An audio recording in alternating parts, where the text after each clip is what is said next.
पिछली कक्षा में हमने पढ़ा फलन के बारे में, फलन की परिभाषा, फलन के प्रकार। कुछ प्रकार बाकी हैं, आइए देखते हैं। फलन का 8वां प्रकार जो है त्रिकोणमितीय फलन।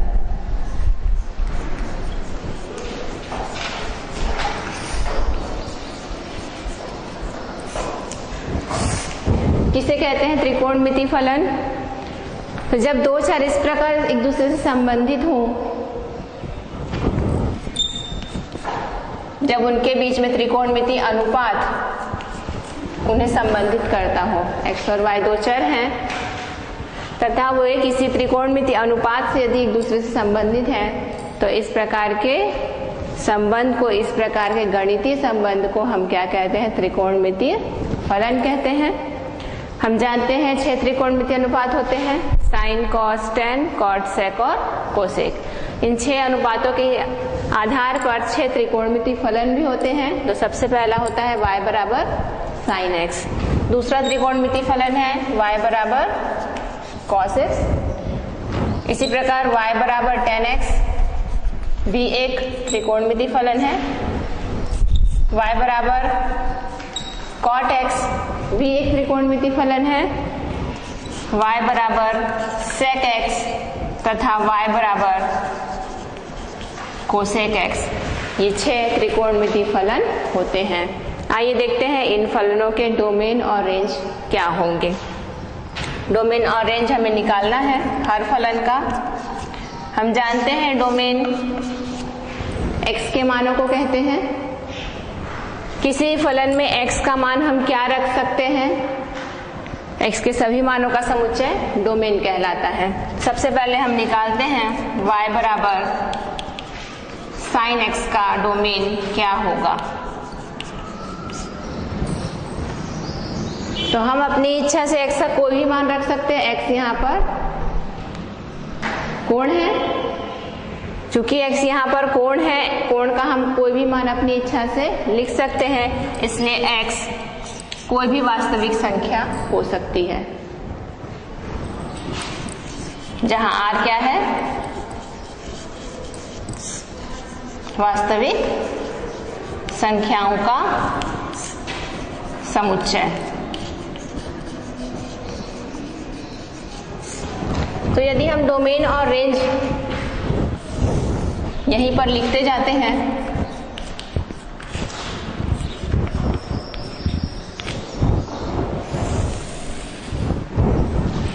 तो इस तरह हमें एक सारणी प्राप्त हो जाएगी जो आपको आसान होगी पढ़ने में।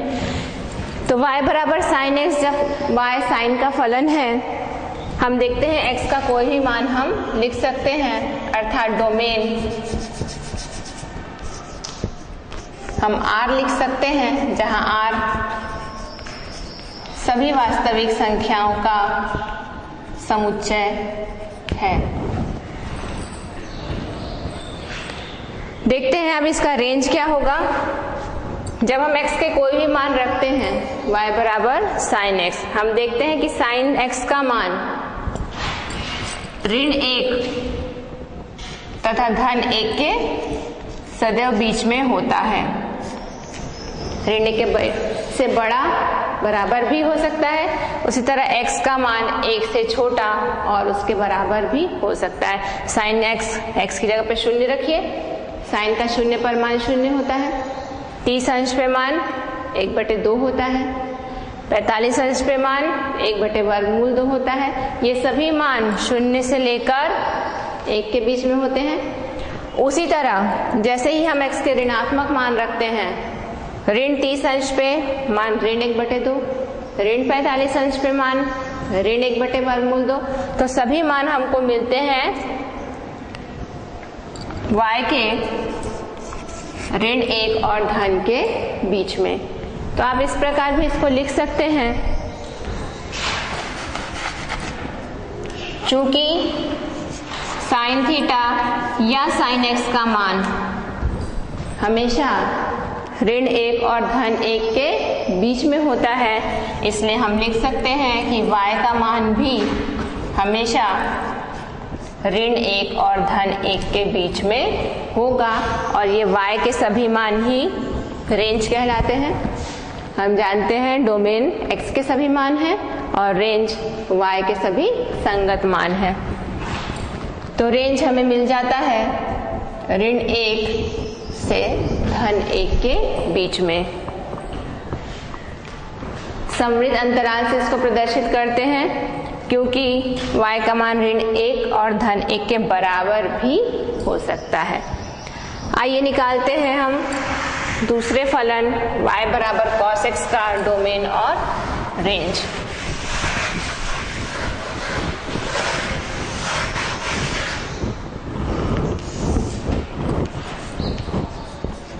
देखते हैं जब y cos x के बराबर है हम x के क्या मान ले सकते हैं। तो हम x का मान अपनी इच्छा से कोई भी मान ले सकते हैं। तो x के सभी मान वास्तविक संख्याओं के समुच्चय में से कोई भी मान हम ले सकते हैं, इसलिए cos x का डोमेन होगा सभी वास्तविक संख्याओं का समुच्चय r। रेंज फिर निकालते हैं cos x के लिए।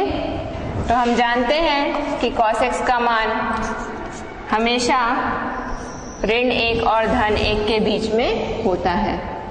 क्योंकि cos x का मान -1 और -1 के बीच में होता है और cos x बराबर है y के, इसलिए y का मान भी सदैव -1 और -1 के बीच में होगा। अतः हम लिख सकते हैं इस फलन का रेंज अर्थात y का मान -1 और -1 के बीच में होगा। y हमेशा होगा समृद्ध अंतराल ऋण 1 से -1। तो हम फिर से रेंज लिखते हैं y बराबर cos x का रेंज आएगा समृद्ध अंतराल ऋण 1 से -1। निकालते हैं तीसरे फलन y बराबर tan x का डोमेन और रेंज।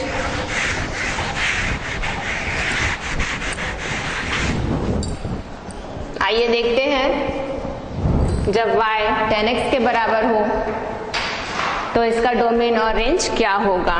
हम जानते हैं x हम कोई भी वास्तविक संख्या ले सकते हैं, लेकिन tan थीटा का मान π/2 पे अपरिभाषित है। इसी तरह 3π/2 पर भी अपरिभाषित है। इसी प्रकार 5π/2 इन सभी मानों पर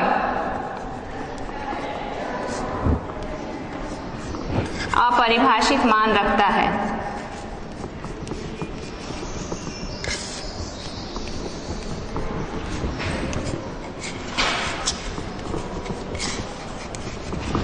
चूंकि tan x π/2, 3π/2, 5π/2 इत्यादि मानों पर अपरिभाषित मान रखता है, चूंकि tan x π/2, 3π/2, 5π/2 इत्यादि मानों पर अपरिभाषित मान रखता है, इसलिए इन मानों को हमें वास्तविक संख्याओं के समुच्चय में से हटाना पड़ेगा। उसके बाद जो बचे हुए मान हैं उन सभी के लिए ये फलन परिभाषित है। तो हम r में से इन विषम संख्याओं के लिए लिखेंगे 2n + 1 π/2।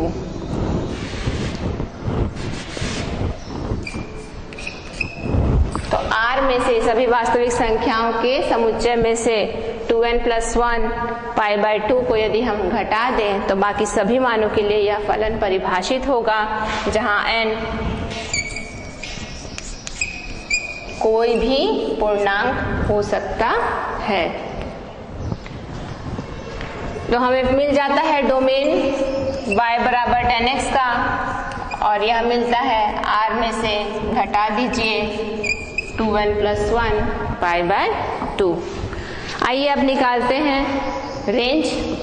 क्या होगा y बराबर tan x का रेंज।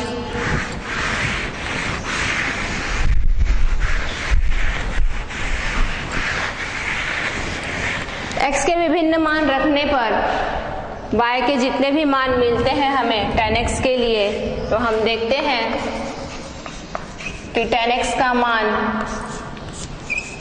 -∞ से +∞ तक कुछ भी हो सकता है ना। π/2 पे हमको अनंत मान मिलते हैं, अपरिभाषित मान मिलते हैं। उसी तरह यदि x का मान -π/2 हम रखते हैं तो हमें ऋण अनंत मिलता है ना। तो हम क्या देखते हैं, tan x का मान -∞ से लेकर +∞ के बीच में कोई भी हो सकता है, अर्थात y का मान -∞ से लेकर +∞ तक कुछ भी हो सकता है। तो हमें फिर रेंज मिलता है -∞ से लेकर +∞, y बराबर tan x का रेंज है। अगला फलन देखते हैं।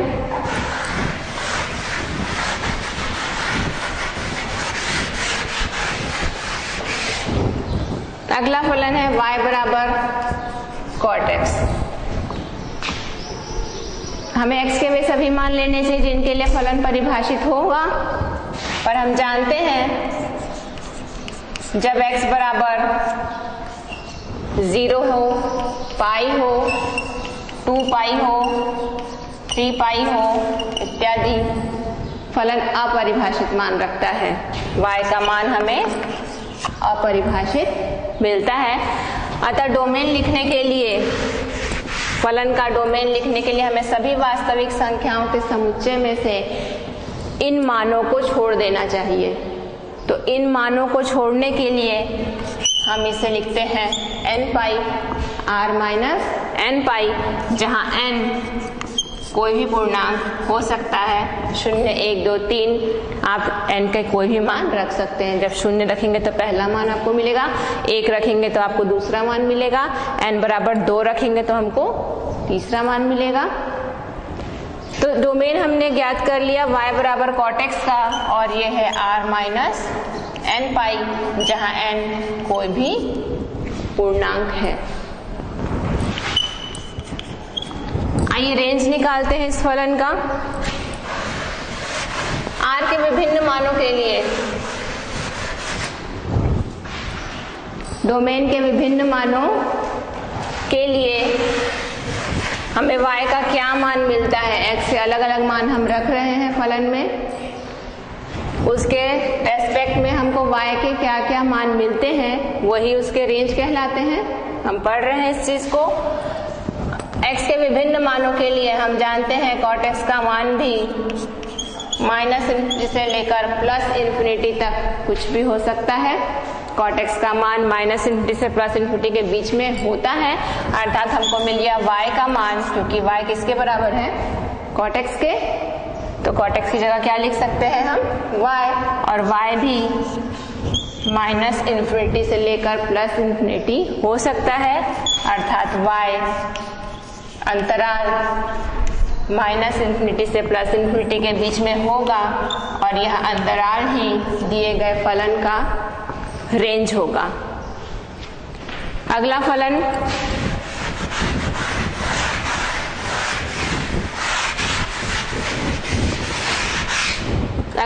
हम देख रहे हैं, y बराबर है sec x। sec x x के किन मानों के लिए फिर परिभाषित नहीं है, यह आपको देखना है। और हम देखते हैं कि जब x का मान π/2 हो, 3π/2 हो, 5π/2 हो, इन सब मानों पर फलन अपरिभाषित होता है। sec π/2 अपरिभाषित है, 3π/2 भी अपरिभाषित है। तो फिर हमको क्या करना चाहिए, सभी वास्तविक संख्याओं के समुच्चय में से इन मानों को छोड़ देना चाहिए। तो डोमेन हम लिखते हैं, सभी वास्तविक संख्याओं के समुच्चय में से हम घटा देंगे इन मानों को,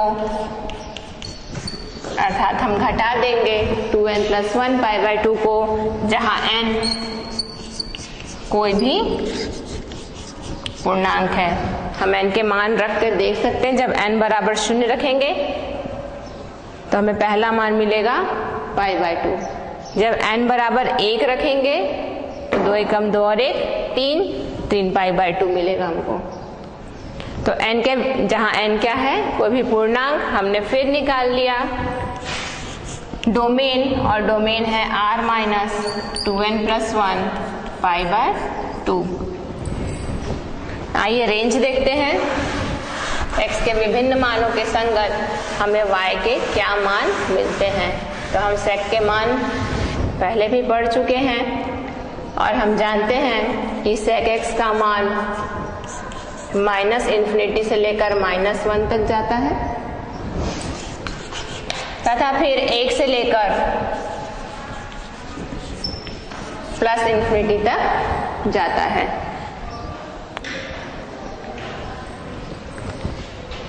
तो इन दोनों ही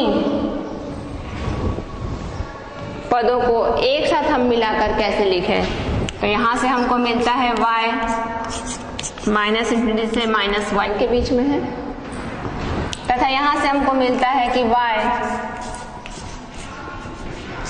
1 से लेकर अनंत के बीच मान रखता है। इन दोनों को मिलाकर हम लिखते हैं -∞ से लेकर -1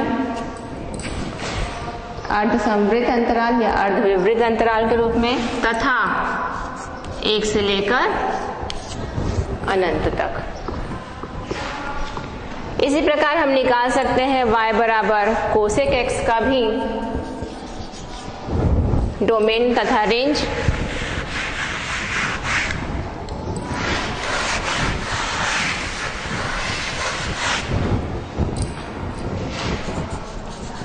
आइए देखते हैं, जब x का मान 0 होगा, पाई होगा, 2 पाई, फिर फलन अपरिभाषित मान रखता है क्योंकि कोसेक का 0 पर मान अनंत है, पाई पर मान अनंत है, 2 पाई पर मान भी अपरिभाषित है। तो हमें फिर r में से n पाई को घटा देना चाहिए जहां n कोई भी पूर्णांक हो। तो फलन का डोमेन होगा r माइनस n पाई जहां n कोई भी पूर्णांक है।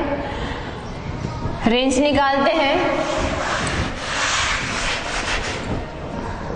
तो हम जानते हैं कि कोसेक x का मान भी ऋण अनंत -∞ से लेकर -1 तक जाता है तथा 1 से लेकर अनंत तक के बीच में मान रखता है। -1 से लेकर +1, ऋण 1 से लेकर धन 1 के बीच में कोसेक x का कोई भी मान नहीं होता है। तो इन मानों को छोड़ देते हैं और हम फिर इसके लिए रेंज लिखते हैं। तो ये अंतराल बनेगा ऋण अनंत से ऋण 1 तथा 1 से लेकर अनंत। तो यह डोमेन और रेंज है सभी त्रिकोणमितीय फलनों के लिए। तो हम पढ़ चुके हैं त्रिकोणमितीय फलन और इनके डोमेन और रेंज।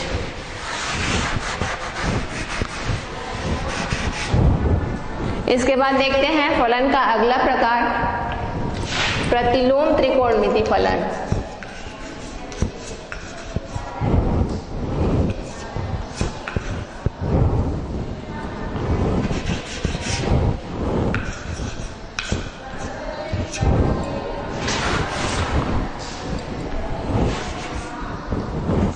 फलन का 9वां प्रकार है,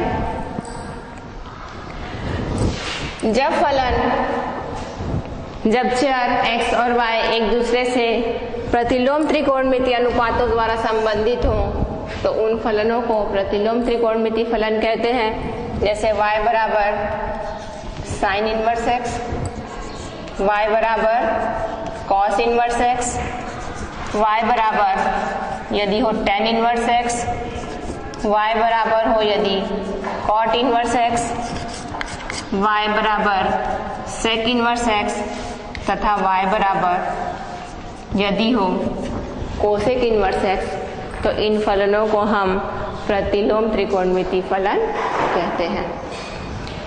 त्रिकोणमितीय फलनों का जस्ट अपोजिट व्युत्क्रम है। यहाँ पर x कोण के मान को प्रदर्शित करता है और y उसका मान बताता है कोण पर प्रतिलोम त्रिकोणमितीय फलन में x मान है तथा y कोण है। उदाहरण के लिए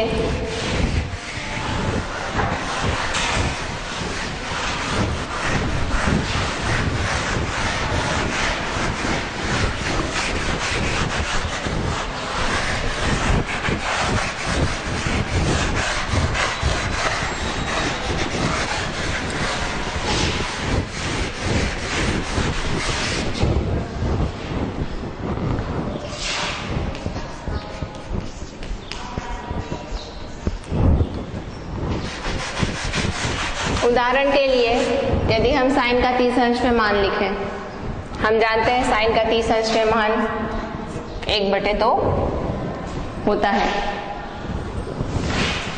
या साइन का π/6 पे मान 1/2 होता है।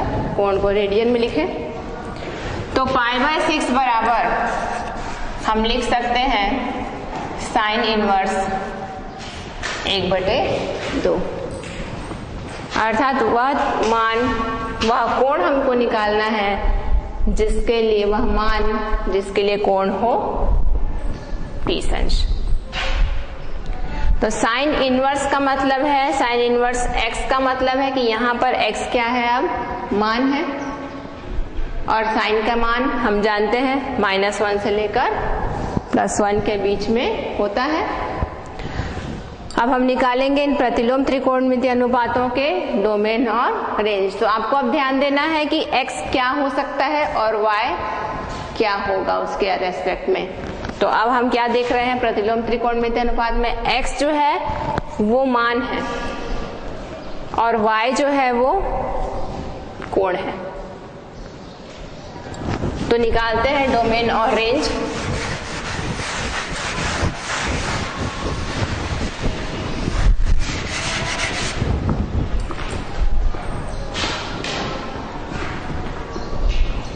आइए देखते हैं क्या होगा डोमेन y बराबर साइन इनवर्स x का। जब y बराबर हो साइन इनवर्स x, हम जानते हैं x का मान ऋण 1 से धन 1 के बीच में होता है, अतः हम डोमेन लिख सकते हैं समवृत्त अंतराल ऋण 1 धन 1, इस फलन का डोमेन होगा। अब निकालते हैं रेंज। तो जब x का मान हम समझ रहे हैं, जान रहे हैं कि ऋण 1 से धन 1 के बीच में होगा, तो साइन इनवर्स इस पर ले लेते हैं। साइन इनवर्स ऋण 1 का,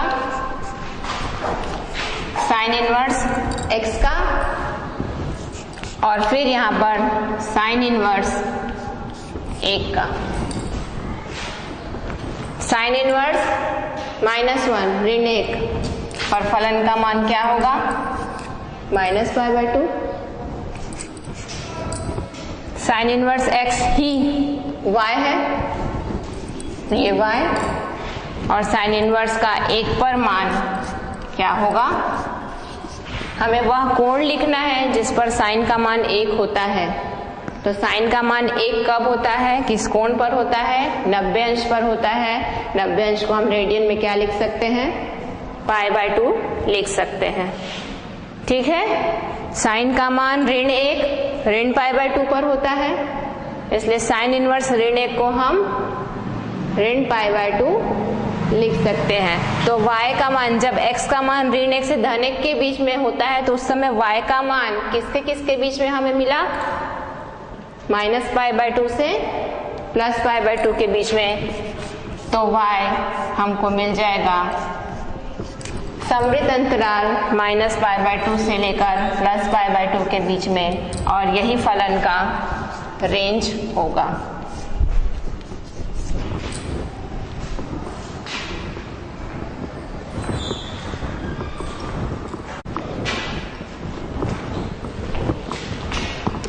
आइए निकालते हैं y बराबर cos इनवर्स x का डोमेन और रेंज।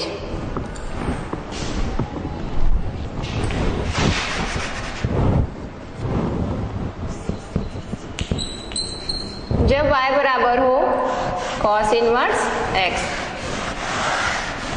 हम जानते हैं cos का मान भी ऋण 1 और धन 1 के बीच में होता है। जब y बराबर cos इनवर्स x है तो भी x का मान ऋण 1 से लेकर धन 1 के बीच में ही होगा, और इसलिए इस फलन का डोमेन भी बंद अंतराल समवृत्त अंतराल ऋण 1 से धन 1 होगा। अब निकालते हैं रेंज। तो जब x का मान हमें प्राप्त हुआ है ऋण 1 और धन 1 के बीच में, जब x ऋण 1 और धन 1 के बीच में है तो क्या होगा, y का मान ये हमें निकालना है। cos इनवर्स x लेने पर सभी तरफ cos इनवर्स यहाँ हो जाएगा -1, छोटा है या बराबर है cos इनवर्स x से, और ये होगा छोटा या बराबर cos इनवर्स 1 से। क्या होगा cos इनवर्स -1, cos का वह मान, वह कोण जिस पर cos का मान ऋण 1 हो जाता है, तो वह कोण है 180 अंश या पाई रेडियन जिस पर cos का मान ऋण 1 हो जाता है, इसलिए cos इनवर्स -1 होगा पाई, छोटा या बराबर होगा cos इनवर्स x ही y है, छोटा या बराबर होगा cos इनवर्स 1 के, cos इनवर्स का मान, cos थीटा का मान 1 किस कोण के लिए होता है ये आपको ध्यान देना है। तो cos थीटा का मान 0 पर 1 होता है, cos 0 1 होता है, तो हमें y का मान मिल जाता है अंतराल पाई से लेकर 0 में के बीच में। तो हम रेंज लिख सकते हैं 0 से लेकर पाई तक के मान इस फलन का रेंज होंगे। आइए निकालते हैं y बराबर tan इनवर्स x का डोमेन और रेंज। जब y बराबर tan इनवर्स x हो, x के क्या मान हो सकते हैं और उनसे संबंधित y के क्या मान होंगे ये हमें लिखना है। तो जब y बराबर tan इनवर्स x हो, हम जानते हैं x का मान -∞ से लेकर +∞ के बीच में होता है, अतः डोमेन क्या होगा इसका, इस फलन का डोमेन हम लिख सकते हैं अंतराल -∞ से लेकर +∞। तथा रेंज निकालते हैं, तो रेंज निकालने के लिए हम जान रहे हैं x का मान -∞ से लेकर +∞ के बीच में है। tan इनवर्स ले लीजिए सभी तरफ, tan इनवर्स -∞ का छोटा होगा tan इनवर्स x से, और ये छोटा होगा tan इनवर्स ∞ से। tan इनवर्स ले लिया हमने तीनों में, और तीनों में tan इनवर्स जब हम ले लेते हैं तो इनके मान लिखते हैं। अब तो किस कोण पर tan का मान -∞ होता है ये आपको लिखना है यहाँ पर, तो वह कोण होगा -π/2 पर tan का मान क्या हो जाता है, ऋण अनंत हो जाता है, -∞ हो जाता है। tan इनवर्स x y है, tan इनवर्स ∞ tan के मान π/2 पर tan ∞ होता है, तो हम tan इनवर्स ∞ की जगह पर क्या लिख सकते हैं, π/2। तो y का मान हमें मिल जाता है अंतराल π/2 से लेकर -π/2 से लेकर +π/2 के बीच का मान इसका रेंज बन जाता है। तो ये डोमेन है और यह इस फलन का रेंज होगा। इसी प्रकार हम निकाल सकते हैं जब y बराबर हो cot इनवर्स x,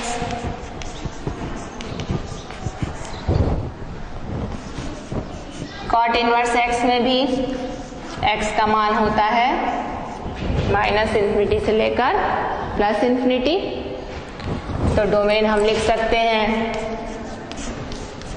-∞ से लेकर +∞। और जब x के मान हो -∞ से +∞ के बीच में, तो cot इनवर्स के क्या मान होंगे ये हम निकाल लेते हैं। तो x है -∞ से लेकर +∞, और इस पे अब ले लेते हैं हम cot इनवर्स।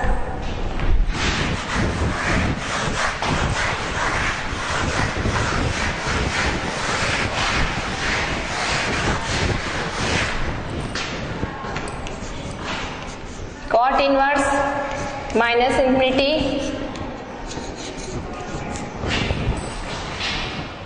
छोटा होगा x से और यह छोटा होगा कॉट इनवर्स इन्फिनिटी से।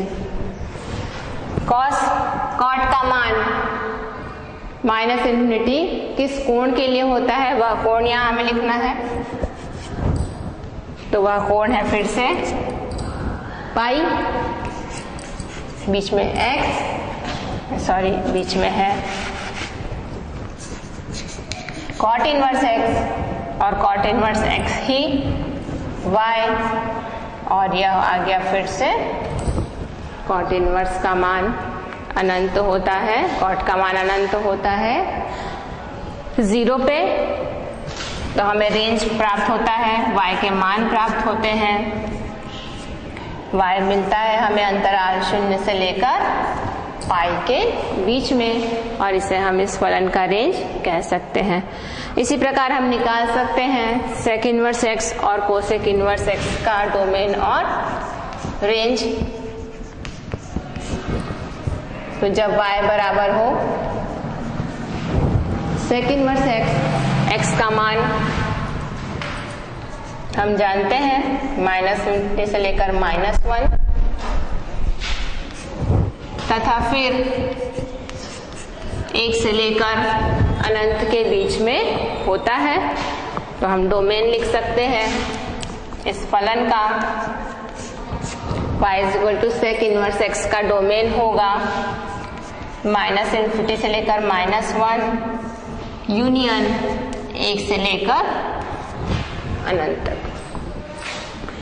क्या होगा जब x के मान -∞ से -1 के बीच में हो और 1 से लेकर इन्फिनिटी के बीच में हो, तो सेक इनवर्स x या y का क्या मान निकलता है, ये इसका रेंज होगा। तो रेंज निकालते हैं हम, सेक इनवर्स लेना पड़ेगा तीनों पदों में।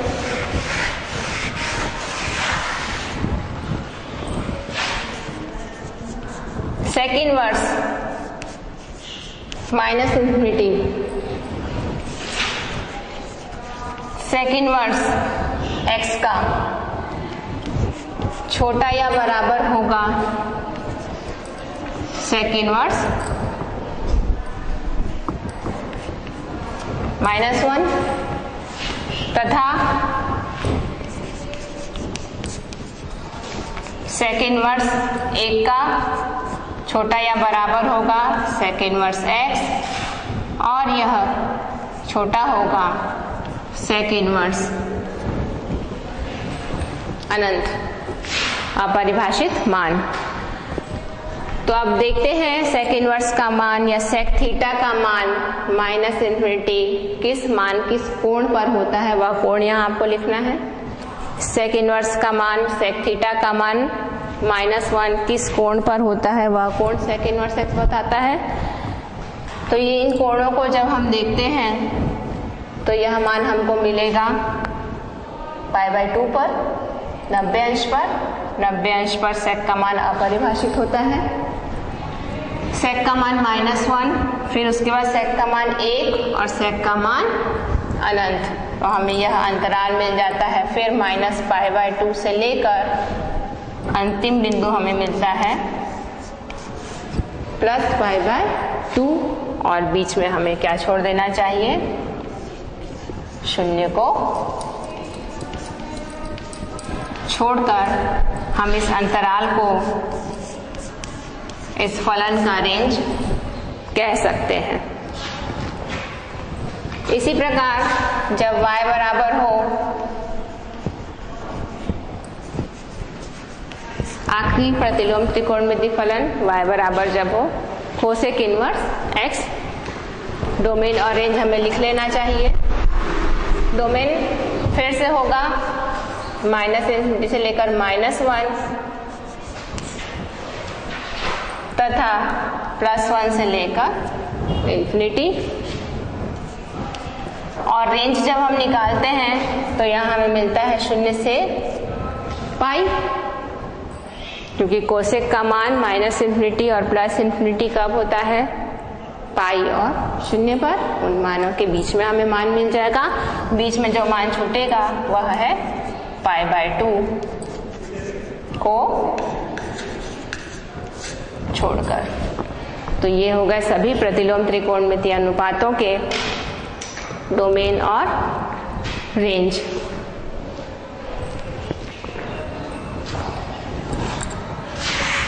इसके बाद देखते हैं फलन का अगला प्रकार।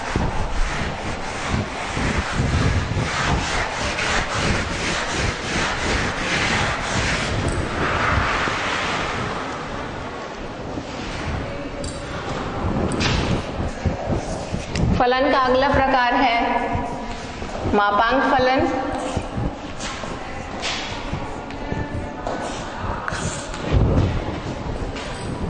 जब दो चर x और y इस प्रकार परिभाषित हो कि y बराबर हो मॉड x मापांक x, तो इस फलन को हम कहते हैं मापांक फलन।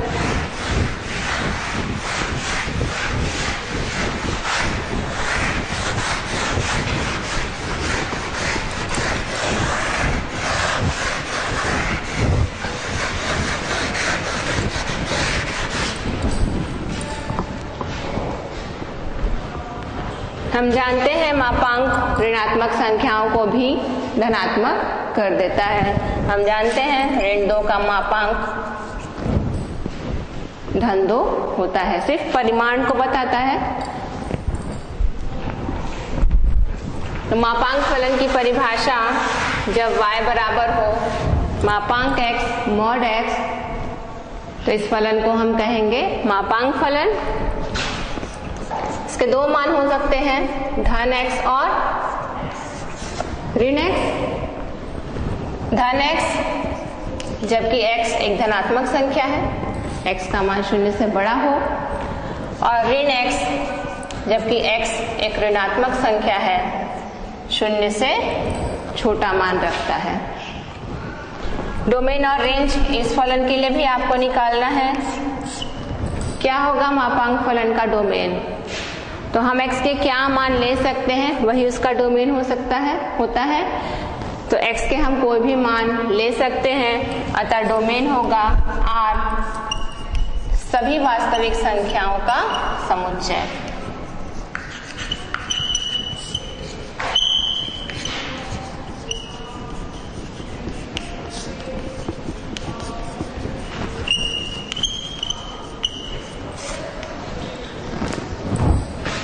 सभी वास्तविक संख्याओं को हम लिख सकते हैं x की जगह, अतः सभी वास्तविक संख्याओं का समुच्चय इस फलन का डोमेन होगा। आइए देखते हैं रेंज क्या होगा। तो चूंकि मापांक का चिन्ह संख्याओं को धनात्मक कर देता है, अतः रेंज होगा सदैव धनात्मक। अतः वास्तविक संख्याओं के समुच्चय में से यदि हम ऋणात्मक संख्याओं को हटा दें तो सभी धन वास्तविक संख्याओं का समुच्चय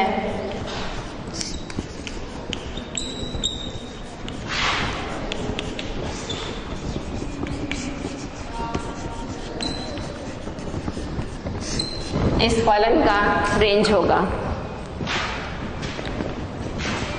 आइए देखते हैं फलन का अगला प्रकार।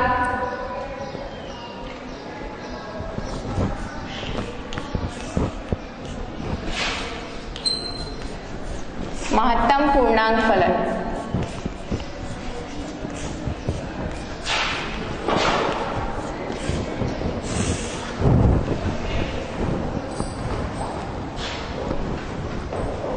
जब y बराबर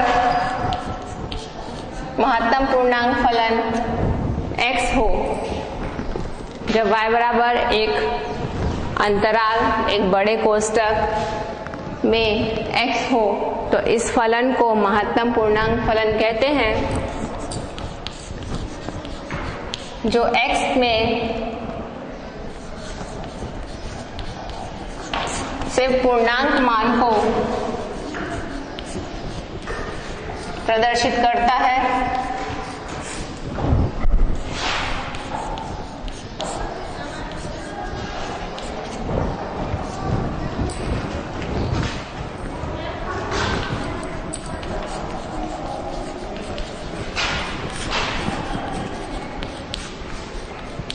जो सबसे बड़ा पूर्णांक हो। तो महत्तम पूर्णांक फलन को आइए समझते हैं। थोड़ा सा यह नया है आप लोग के लिए।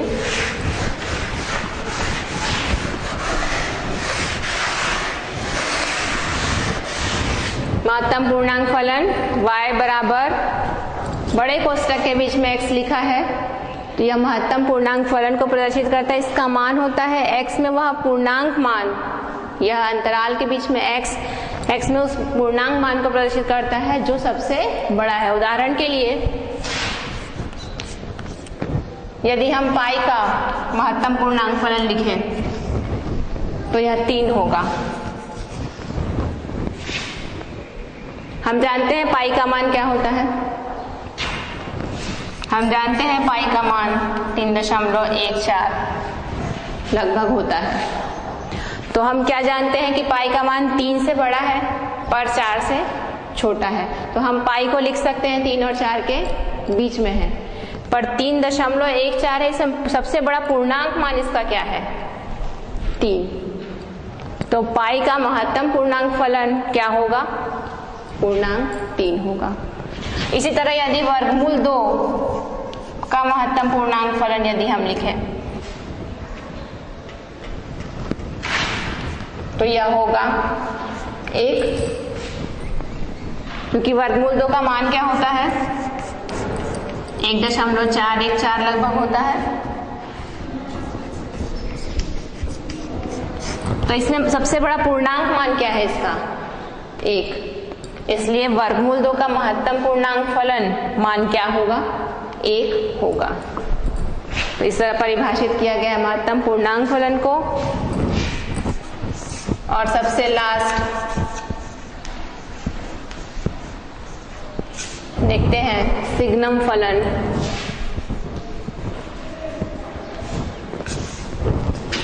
जब फलन y बराबर mod x bye x,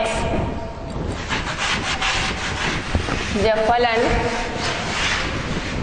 y बराबर मॉड x बाय x से परिभाषित हो तो इस फलन को कहते हैं सिग्नम फलन। जबकि x 0 के बराबर ना हो और इस फलन का मान होता है 0, जबकि x का मान 0 के बराबर हो। हम देखते हैं x का हम कोई भी मान ले सकते हैं। तो डोमेन क्या होगा, 0 को छोड़कर हम x का कोई भी मान ले सकते हैं, क्योंकि 0 रखने पर यह फलन अपरिभाषित हो जाएगा और x = 0 पर इसे 0 से परिभाषित किया गया है। रेंज y के मान जब x एक ऋणात्मक संख्या होगी तो यह ऋण 1 होगा, 0 पर यह 0 है, तथा जब x एक धनात्मक संख्या होगी तो यह x/x धन 1 होगा। तो रेंज हमें मिल जाता है इस फलन का -1, 0 और +1, ये 3 ही मान मिलते हैं इस फलन के लिए हमें। तो यह फलन का रेंज होंगे।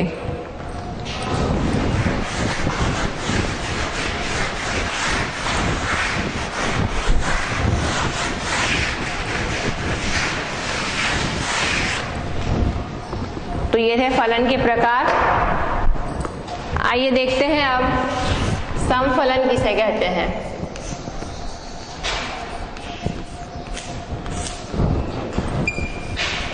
y(x) का फलन है, हम लिखते हैं y बराबर f(x). तो y(x) का फलन है y बराबर f(x) में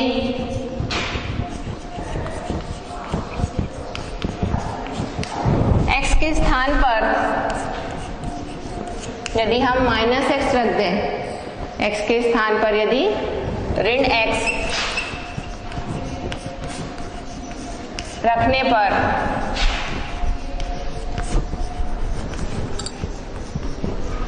फलन के मान में कोई परिवर्तन ना हो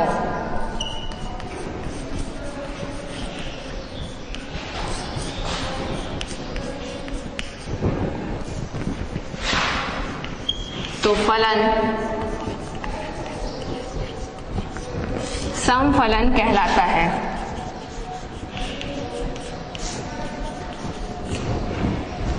अर्थात x के स्थान पर यदि हम -x रख दें फलन में, तो f माइनस एक्स f(x) के ही बराबर हो। समफलन की परिभाषा, y यदि x का फलन है, x के स्थान पर यदि हम -x रख दें तो भी फलन के मान में कोई परिवर्तन ना हो, तो वह फलन समफलन कहलाता है। अर्थात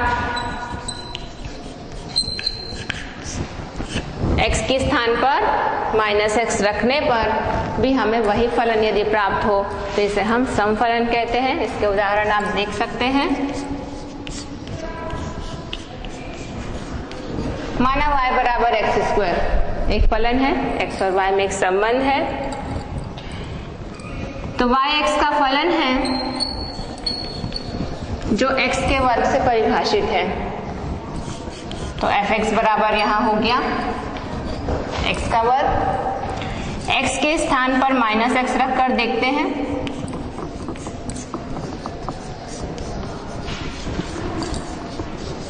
x के स्थान पर -x रखने पर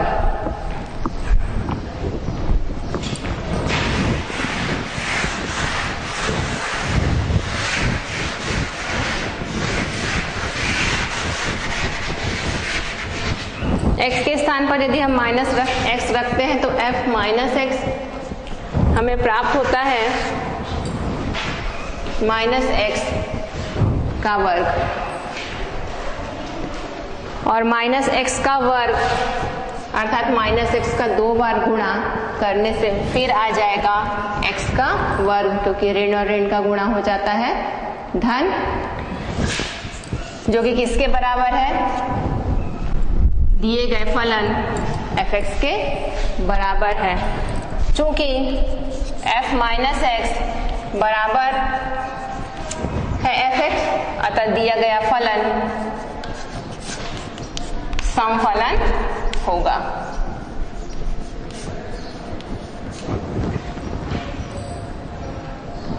कुछ और उदाहरण भी ले सकते हैं आप। यदि y बराबर है cos x, यह भी एक समफलन है, yx का फलन है जो कि किससे परिभाषित है, cos x से। इस फलन में भी यदि हम x के स्थान पर -x रखते हैं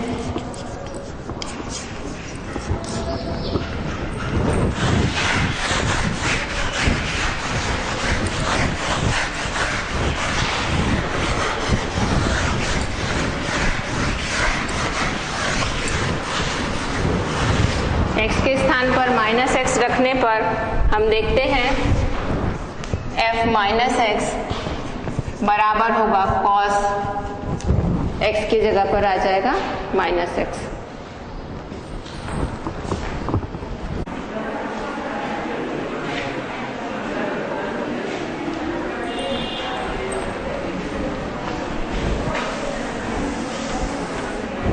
स्टूडेंट्स, सदिश बीजगणित जब हम पढ़ रहे थे तो वहाँ पर शून्य सदिश के बाद मैंने आपको सदिश बीजगणित में शून्य सदिश के बाद योज्य तत्समक की परिभाषा बताई है, जिसे आप सही कर लेंगे। यह योज्य तत्समक की परिभाषा नहीं है, यह योज्य प्रतिलोम की परिभाषा है। ध्यान देंगे आप लोग, योज्य तत्समक की जगह पर आप लिख लेंगे योज्य प्रतिलोम, तथा योज्य प्रतिलोम की परिभाषा हम लिखेंगे प्रत्येक सदिश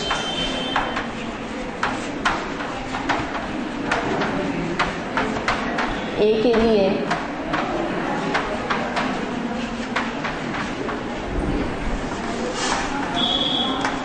एक सदिश -a इस प्रकार होता है। प्रत्येक सदिश a के लिए एक सदिश माइनस है इस प्रकार होता है कि सदिश A और सदिश माइनस A का योगफल शून्य सदिश के बराबर होता है। तो सदिश माइनस A सदिश को सदिश A का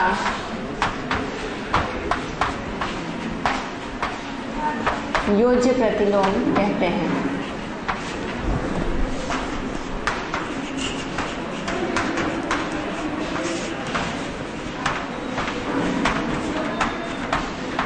इसे आप लोग थोड़ा ध्यान देंगे और सुधार लेंगे। और योज्य तत्समक में हम शून्य सदिश जीरो वेक्टर को ही सदिश A का योज्य तत्समक कहते हैं।